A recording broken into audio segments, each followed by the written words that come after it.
그리고 이제 유신 체제로 이제 넘어가게 되는 예, 상황이. 그렇게 하고 바로 이제 72년 10월 17일 이제 유신이 터지게 되죠. 예. 그리고 이제 이 상황에서 이제 함성지가 또 탄생하게 되는 네. 거죠. 예. 근데 지금 함성지 사건은 좀 엄밀히 이야기하면 김남주, 이강 두 선배님들 작품입니다. 네, 네. 함성 고발지 자체는. 아, 예. 그리고 이제 박성무는 실제로 거기에 구체적으로 가담하지는 않았습니다. 네. 사건을 만들기 위해서 붙여졌던 겁니다. 네. 그 학생운동사에서 이제 그 이전에 약간 있으면 그 국가보안법 사건이 그 매우 드물었었고, 네. 그때 국가보안법을 만들기 위해서 학생만으로 안 되니까 박성무가 붙고, 그 다음에 저는 이제 함성지하고 고발지에는 구체적으로 그건 관여를 하지 않았습니다. 아, 예. 네.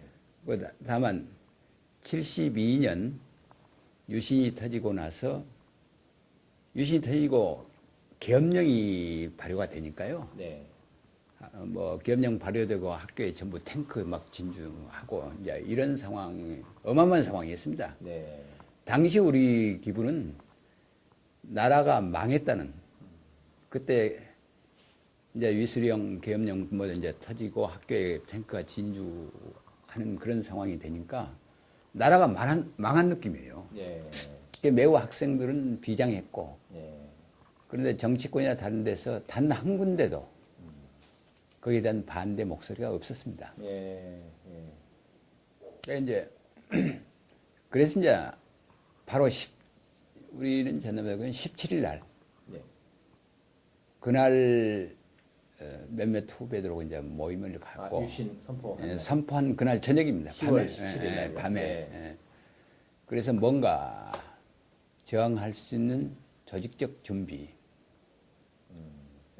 해야 되겠다고 해서 난 바로 이미 이제 학교에서 드러난 인물이 돼가지고 아, 지금 선배 자취방으로 내가 숨어서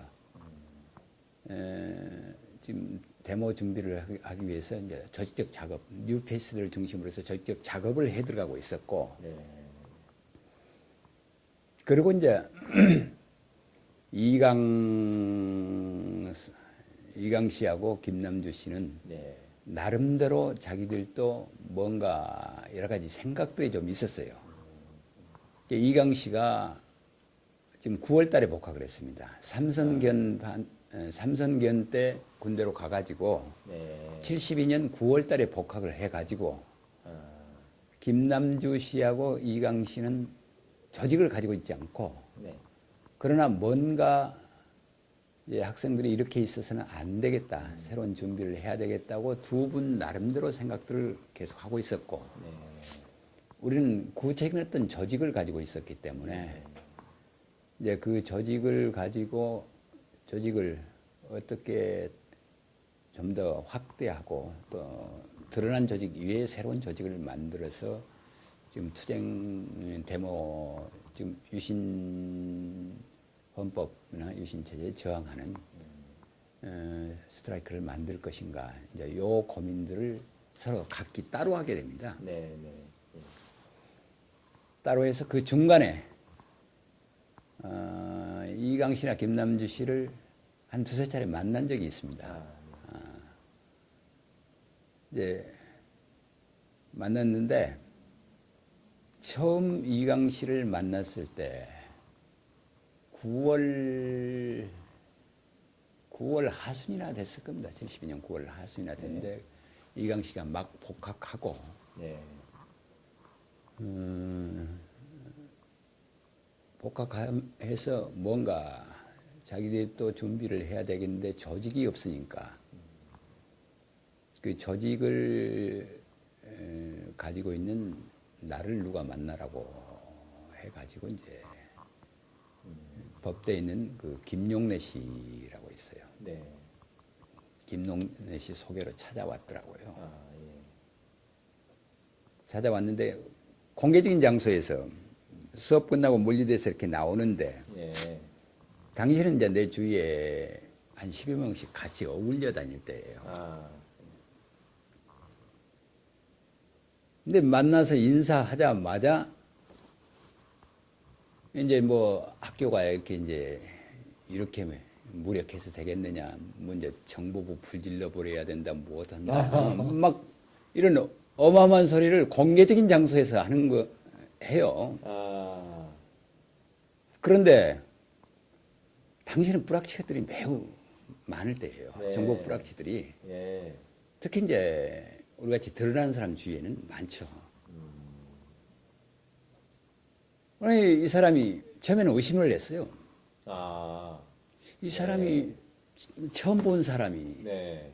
소개를 받자마자 그렇게 들어오니까 여러 가지 의심이 가는 거예요. 네. 그런데 또 한편으로 이제 의심이 가면서도 생각하는 게 이 양반이 매우 순진한 것 같아요. 순진하고 그런 어떤 충정이 네. 우러나오는 듯한 것들이 조금씩 또 한편으로 네. 보여요. 네. 그래서 이제 보통 것이 같으면 이건 이런 사람 상대할 수 없다고 이제 처벌했을 텐데 한뜻 하면서 그 순수한 면이 보여요. 네. 그래서 따로 그러지 말고 따로 만나자고 해서 그때 10월 정도에 거기 한성다방이 있어요. 우리 함성지 공소장에도 가끔 나오는데 한성다방. 한성다방이라고 네. 있는데 거기 내가 가끔 조용해서 이제 예. 거기 나오시라고 그랬어요. 나오셨는데 그때 조그맣고 새카만 양반을 하나 데리고 왔더라고요. 아, 예. 근데 나오고 이강 씨하고 이야기를 하는데 한 1시간이 넘도록 이야기를 했는데 단 한마디를 안 해요. 아, 그래서 속으로는 더 의심이 버럭 난 거예요. 네. 그게 이제 김남주 씨인데 아, 예. 이 사람이 누구다냐. 근데 이강 씨는 열심히 나를 설득시키려고 하고 있고 아, 네. 근데 어쨌든 이강 씨가 매우 순수한 양반이어서 그때 보니까 이제 그 당시만 보더라도 논리나 이런 것들 이제 충분하지 않고 대체로 내 느끼면 아나키스트 그런 입장 아니다냐 정도 이제 생각을 하면서 또 한편으로는 이런 어떤 용기와 충정들이 잘 정리되면 앞으로 상당히 중요한 일을 할 수 있는 그런 어떤 뿐만 아니라 바탕이 있더라고요. 네. 그래서 이제 기대 반 걱정 반 하면서 사실 만난 거죠, 이게. 아, 네.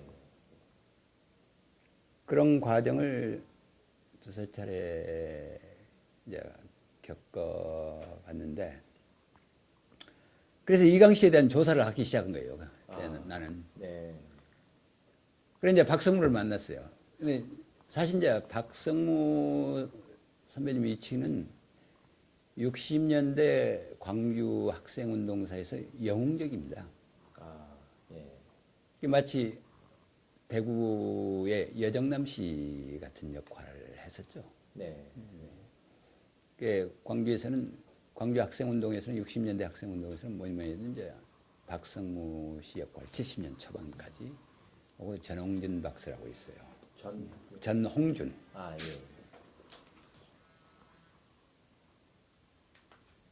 예. 예. 그분은 그 두 분들이 중요한 역할들을 했습니다.